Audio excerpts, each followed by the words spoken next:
Hi, everyone. Welcome to Real Siblings. It Ain't Easy, a real estate and lifestyle podcast that, like the hosts, just a bit unconventional. I'm Eric. She's Donna. We're the Real Siblings, and we are thrilled to have you. If you're a new listener joining us for the first time, thanks. Please do us a favor and listen all the way through to the end. Give us the full effort.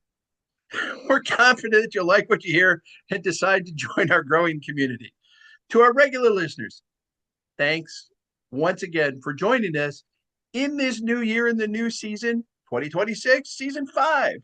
We believe our unique blend of real estate together with lifestyle is informative and enlightening. Our topics vary, conversations always go in a lot of different directions, but we endeavor to provide our listeners with insights into the industry, better equipping them for their next real estate transaction.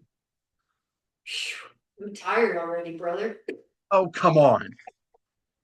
So is this episode in my brain? I had 76, but I think you said it's 78. 78 with I the wanted it to weird be production 70. schedule. And it's 78, number 78. We've done a few bonus episodes. So, Okay. I wanted it to be 76 since I graduated in 76 and this is my 50th, reunion and all yeah, that. yeah, yeah, yeah. Okay. But we'll go with 78. So the truth is that you and I were chatting a little bit, but not a lot because you've been busy through the holiday season with your other job. And we've done a lot about lifestyle. So the last few episodes were shorter episodes, mostly where we talked about hope and joy and peace and love.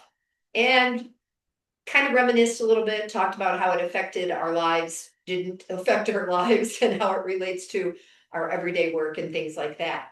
So we decided that it really was time to talk a little bit about numbers and real estate instead of Real estate again, although not a full markets on the 8 for our regular listeners. That's still coming to episode 80. yeah, yeah. You and I, you and I had a conversation the other day just about how hard the market is, about listings that haven't moved, and what's happening, and interest rates, the world, the cities that are doing well in the country, the ones that aren't related to sales and stuff like that. And I think I told you that one of my friends, who's an agent that has sold about 10,000 homes, he asked me what I was listing a house for. And I told him what it was and where it was. That comes on the market tomorrow, by the way. And that an appraiser had told me that the wood shop out back was probably an $8,000 to $10,000 value. And he said to me, it kind of doesn't matter what an appraiser says these days. And I was blown away by that, Eric, you know, that we have to try our best to come up with a number that makes sense for our sellers that we think will appeal to the buyers, and yet it's a whole new ball game. What are you experiencing on your end of things? Well, before I answer that question, let's reiterate. You're now in what year as a This real is my estate? 21st year in the Okay, business. 21st year, and I'm in my 11th. So, in your 21 years, toughest. Toughest, harder than 5, 6, 7, 8, harder than that. Yeah, I Okay. mean, things were And I good. told you in preparation, I was in a meeting the other day with agents who raised up an agent that had been doing this for 43 years. And as we sat in a roundtable mindset kind of configuration, they said 2025 toughest market they've ever had in 43 years. 43 years. And she caveated that by saying that means when we started, the interest rate was 16.5%.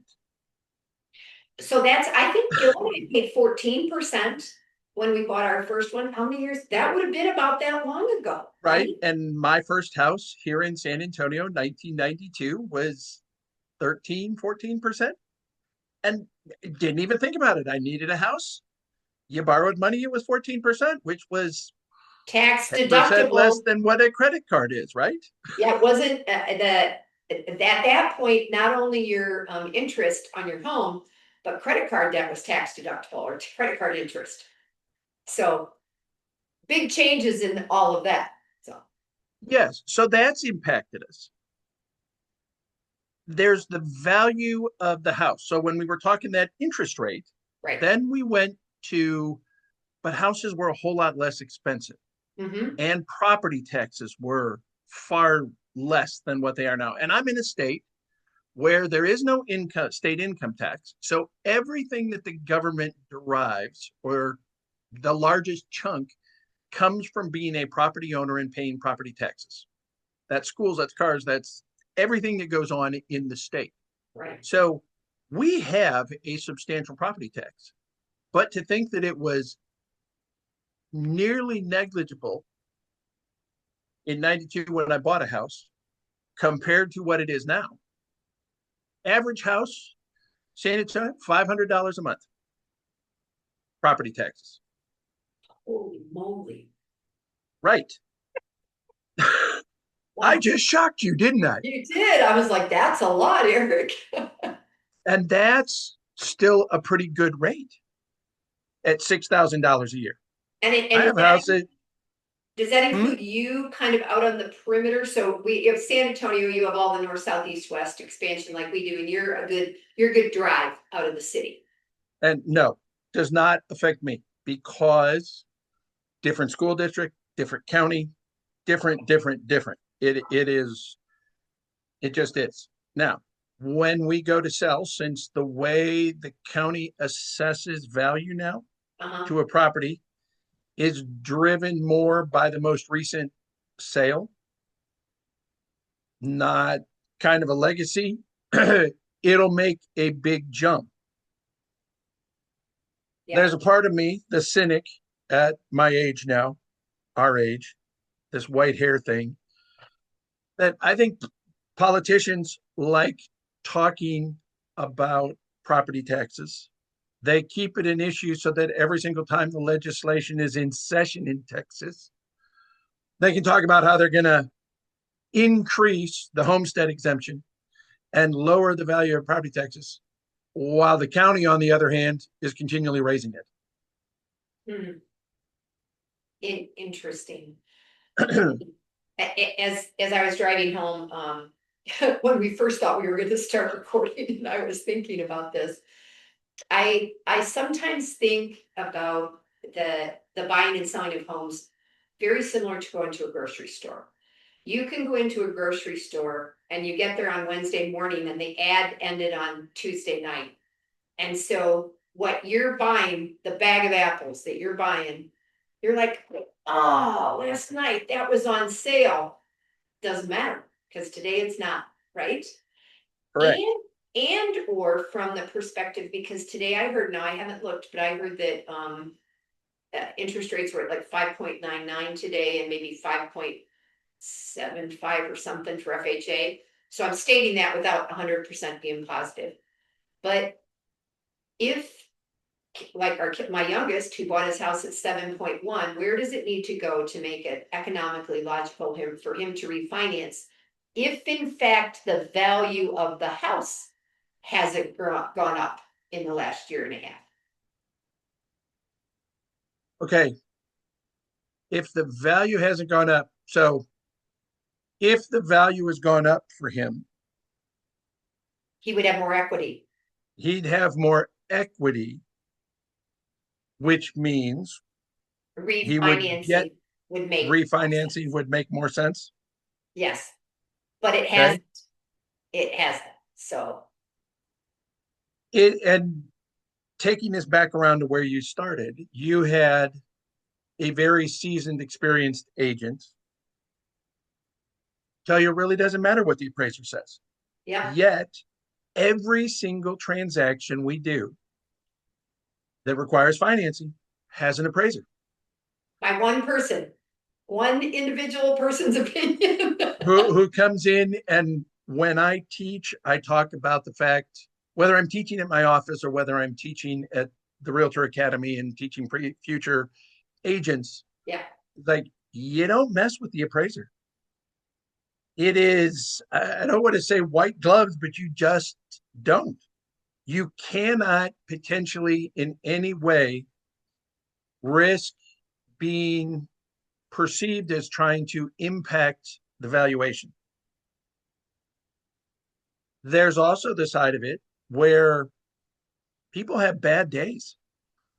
They left their house, they were angry with their spouse, things were not going well there. Excuse me. They get in traffic, Mhm. and suddenly their bad day translates to how they view a house when they show up, Because they're already in a bad mood. because they're already in a bad mood. And Yeah, I think yeah, that happens to all of us, right? You go into it doesn't matter. You're going to a meeting, you're going to meet with a friend, just from a casual standpoint, you're doing something with a group. If it's bad, you carry that for a while. hmm, And when you're in the appraisal business, you're not going there and just snapping out of it. no, You're all alone. You don't have someone to cheer you up. You don't have someone to redirect your mind. You're still focusing on that. yeah, And that's the appraisal side of thing. And then there's value and price. And I use the example when we were preparing, saying, when I teach, I use the example of what the suggested retail value is of a product. So you just talk grocery store and a coupon that expires. But when you go into a store and you look at, even if it's Nordstrom Rack, right? You've got Nordstrom and you've got Nordstrom Rack. right. A $60 t-shirt is now a $40 t-shirt. Is it really? I want I this can go analogy. down the road, down 4 doors down to Ross or Yeah, TJ Maxx or Old Navy and get a t-shirt for yeah, 18 bucks. So is it really a $40 shirt? There are some people who will pay for a name, they paid for a brand, pay for those sort of things. yeah. But ultimately, there's a difference between what we say the value is and what the price is. Eric, I was thinking about some of the Netflix series I watch because I think I watch all these international things and so I watched a Korean series where really wealthy people during a downturn in the Korean gov- why can't I think, Yes. they end up sleeping with all the poor friends and you see how they interact and how they lose what they had and they go to here. And then I watched Poldark. I feel like I'm advertising for Netflix if you haven't watched it, but that's the late 1700s in Cornwall. I don't know, have you Oh seen yeah, that? I watched the whole series. Yes. So I found myself as a realtor and a traveler who loves history, looking at the houses, looking at what was normal, looking at those people who were just grateful to have a roof over their head and couldn't even fathom the opulence of others, right? So I sometimes think I have a couple of younger buyers, new ones that I just were introduced to today, so I don't know anything for really about them. But there have been people who think your countertop doesn't work if it's formica or laminate. If it isn't quartz or granite, it's not really a It's countertop. not really a countertop because Yeah, it's yeah, not. and you had tile. Do you still have the tile? Did you keep tile when your kitchen was redone? No, we did a solid Okay, surface when we redid the kitchen. okay. So there's this expectation maybe of where someone came from and what they grew up with. And then the reality of, oh, our entry level home is this, and entry level doesn't have what mommy and daddy and grandpa and grandma had, because whatever that might be. So there's so many factors. Oh, and by the way, you could fix it up. When I posted photos the other day of dad for his birthday, there was one of him, building my kitchen in the house in Lindsay. And that isn't what was there when we moved in, right? It was a transition over time. And again, part of the notes I put together on this are there is some of that then that you had value in that because dad did it. Yeah, and because it was handmade. yeah. And we know with dad making it, dad was probably 95% accurate. There are things related to those cabinets, those shelves, which were not professional cabinetry standpoint, but they're handmade, they're solid oak. They were made by somebody you cared about, but is a new buyer coming in going to look at those oak cabinets and go, Yeah, oh, those are okay. right. It's not the pop, I think I'm sitting and looking at the hutch that, that dad made. And how he made it to fit over a cold air return in the house, on Main Street. And and I'll never get rid of it. Do I know whether any of my kids will care about that? I hope, because dad made it, that some grandkid or great grandkid at this rate, one of Dan's kids could, you know, be interested in it because their great grandpa made it. Right, But who knows? So, right. So taking this back again, yeah. we as the professionals use a comparative market analysis. That's what you Right. call it in Arizona too, right? CMA, yep. There are some others where it's a broker's opinion of price. Mm-hmm. BPO, yep. So you've got those two things, but when it comes down to it, we put it on the market at a value of $302,500. It is what the buyer who is inclined enough to submit an offer, that becomes the price. Right. And that price then, when it closes, impacts future value on the other properties because that's the new market. Yeah. When I talk to clients about that, I try to explain to them, it's like, look, your neighbors down the road hated each other when they got their divorce. They just wanted to get out of Right. the house. So they sold at a less than market price, which as soon as it closes, especially from an appraiser standpoint, appraisers can only use sold houses, becomes the new market. Yeah. If it's a similar comparable without making all those adjustments that have to be made. And there's a whole process there that we use from a market analysis that we do that is influenced by, but not the same as what an appraiser does to determine value on their side.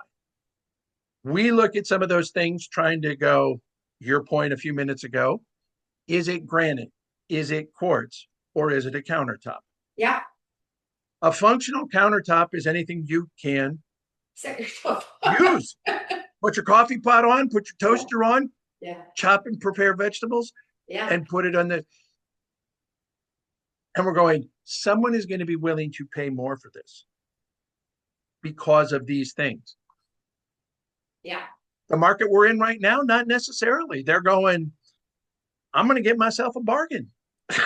Yeah. Now let me tell you, this morning I talked with a realtor in Morristown, New Jersey, and she had to hold her hand up and show me where she was related to New York, and it's kind of a feeder city for New York City.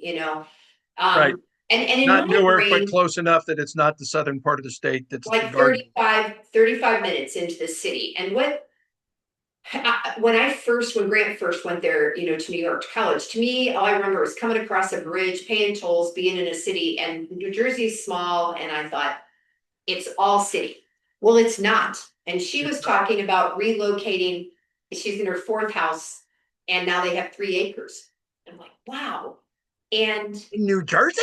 in New Jersey, and their market is like ours was post-COVID. She wrote an offer the other day. There were 11 offers on the house, and they were the lowest offer.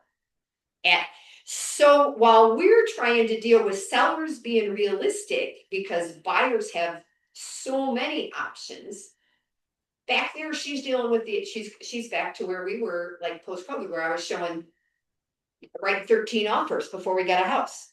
Right. So and the interesting part of that is that goes against the migration and exodus numbers that we see right nationally. It's like people are leaving California, coming to Arizona, coming to Texas. People are leaving New York, Going to New Florida. Jersey, that area, going down the East Coast, Yeah. heading to Florida. Yeah, Those are relocation states. We took in 94,000 people. If we took in 94,000 people who all sold their houses that were way too overpriced in the areas that they should be able to buy in our areas, right? wow, yeah, yeah. But And here we are. exactly. And it's funny because I think I was telling you, because I've told this to everybody lately, that the listings I have two coming on this weekend, but I have several who have been owned by people for a long time. One that has a solar lease that's an estate. They're 1990, 1992, 1960, and all of them, someone will want to update. So one of them has a great kitchen. The kitchen was done, but then the dining room changed. And so the valuation of those is very different. And the one new one I have is halfway between Tucson and Phoenix. It's in a town called Coolidge near Casa Grande. Tends to be a place where some of the employees of the prison work, that work in Florence live. New subdivision, new subdivision. And the couple that bought it 2 years ago for $292,000. And they are separating, divorcing. I don't know for sure, but partly it's because his job, he's never home. He drives 300 miles sometimes in a day. So he's renting a tiny little $700 studio down here. And we're putting his house on the market on Sunday for 280. So you know he has very little equity, right? Right. And then he's gonna have commissions. And he's not in the hottest market in the state. What it does have going for it is it's new, so it has all the things that people want in today's world that think they need new or want new. But it's gonna be fascinating to see what happens, how that goes. Right. And the one that I have coming on next week is a 1955 build that's Is it been downtown? greatly updated. It's in much closer to downtown Okay, than anything I've had recently. okay, But it was built at a time where single car garage was the standard. That was converted a long time ago. At least 50% of this neighborhood converted the garages into living space. mhm, Some of them put in pads, some of them put in carports. yeah, There are things about the layout that they made decisions because of their family that made sense that may or may not be appealing to somebody else. So just saying this is the list price based on reasonable comps, I'm trying to get into it going, okay, it's got 3 bedrooms, but you know what? You made a separate apartment. mm, So the 3 bedrooms are not really contiguous in the space. oh, interesting. So it's a great generational house. And I actually have someone previewing it for that because it's a mom and a daughter. Daughter is at an age where she's still going, but mom, if I get married, I don't necessarily want you in the house. Yeah, right, So having a separate, entirely separate unit that's attached to the same square footage that has its own bathroom, its own bedroom, its own living space, its own the thing laundry. here with casitas or guest houses or next gen homes. Right. Yeah, That's going to be a really big plus for a small segment of the market. But for others who go, yeah, which child am I putting over here in the right, separate? yeah, So it is a challenge, and I honestly I don't know how it's going to appraise. yeah. It hasn't. It's been they've owned it since 2001. Okay, I moved them into it. The sellers, I moved them into a new place 7 years ago, and they've had tenants in there. mm, Now it's time to sell. So having multiple tenants in a single property that you bought in 2001, yeah, good income, cash flow, but yeah, yeah, so it is definitely trying to get into the mind of what an appraiser is going to see, yeah. what are possible buyers going to see, what is the market telling me the price should be, Mm-hmm. and the challenge that all of us have as professionals is to give the best advice possible. But when it does come down to it, I mean, I have other listings that I've had right now. I've gotten offers that have been legitimate offers on both of them when we walked away. I remember you saying that for different. And now you're going, should I have taken it? Mm. Hindsight's great, huh? Yes, 2020 Yeah, or yeah. 2015. So did Maybe we not. answer our question or did we just pose a lot more questions that we need to bring in? I I don't did. know. I just think, I think we need to let people know that we are doing our best in a very challenging market, and our goal is still to make everybody happy, right? We want the sellers, if we represent them, to be happy. We want the buyers to be happy. It doesn't matter which side we're on. Everybody needs to be happy. And that's a challenge right now. It is a challenge right now. And I've win-win is everybody's happy, right? Yeah. There's a lot of people who don't want it, who want to be the bigger winner. Oh, yeah. Yeah. Right? Yeah. I did send you that one article that had come out through the Weekly Real Estate News Mm-hmm. where they're saying nationwide median price went up 0.1 or 0.7%. 0.7. Yeah. 0.7. And typically we are somewhere around 2.9 to Right. 3.2 year over year gain. Right. So for a national standpoint, with higher prices, interest rates that have actually dropped, Yeah. to look at finishing up 2025 saying 0.7, that's Yeah. let's see, 0.7 to 3. That's Yeah. almost an 80%, something like that. Yeah. drop in expected value, and it's like, yes, but it still went up. Yeah. Yeah. Well, and will it somewhere, I don't know, sometimes I compare it to gasoline where it seems like it goes up, takes forever for it to come down.